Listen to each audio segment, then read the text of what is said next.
Bonjour, bonsoir à tous. Une décision historique. Virginie Catala était une femme de 43 ans à cette époque-là, donc en 2021, et elle était infirmière à domicile dans l'Aude. Malheureusement, donc, il y a eu le Covid, comme on le sait tous, et alors qu'il y a eu donc la deuxième vague, donc en janvier 2021 du Covid-19, il y a eu aussi donc le commencement de la vaccination. Cette dame, en tant que prioritaire, parce qu'elle était dans tout ce qui est soignant, s'est fait vacciner. Et mais quand je dis c'est immédiatement, c'est dès qu'elle s'est fait vacciner, elle a ressenti comme si elle était un barbecue. Elle le dit même elle-même qu'elle avait une brûlure intense dans sa cage thoracique, des douleurs terribles et son rythme cardiaque s'est emballé. Lors de son passage aux urgences, une péricardite, donc c'est-à-dire une inflammation de l'enveloppe entourant le cœur, a été diagnostiquée.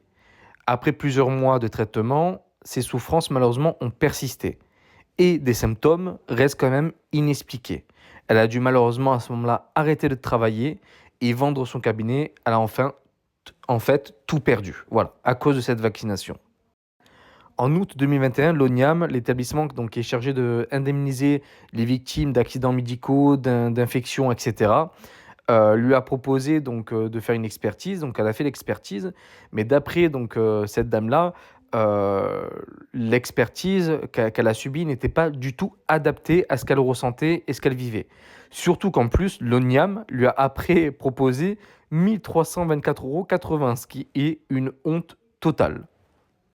Mais le 30 septembre 2022, après un énième rendez-vous médical, là cette fois-ci chez un cardiologue, il lui a diagnostiqué un syndrome de tachycardie orthostatique posturale. J'espère que je le dis bien, c'est le POTS.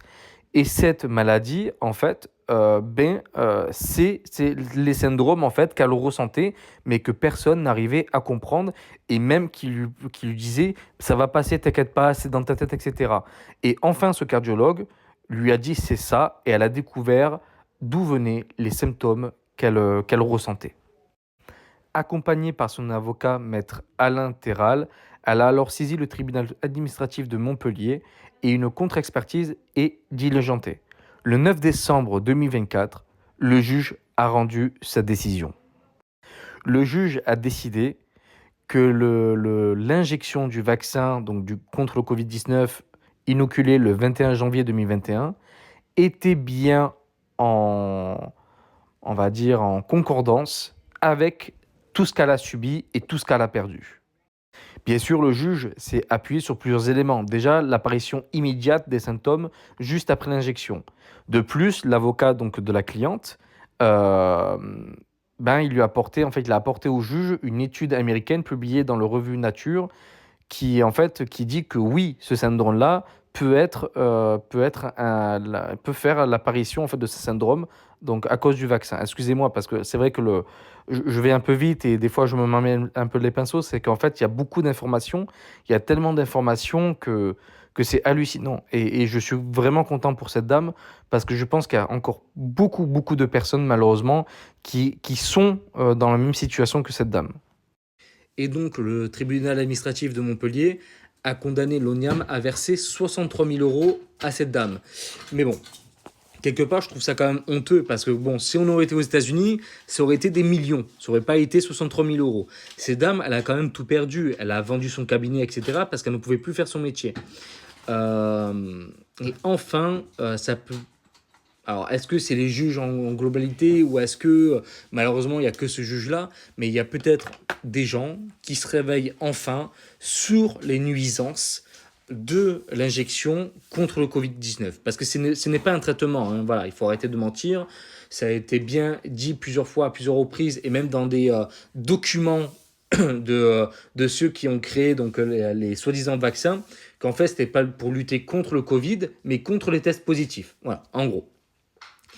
Et vous avez tellement donc de gens aujourd'hui qui souffrent par rapport à cette injection.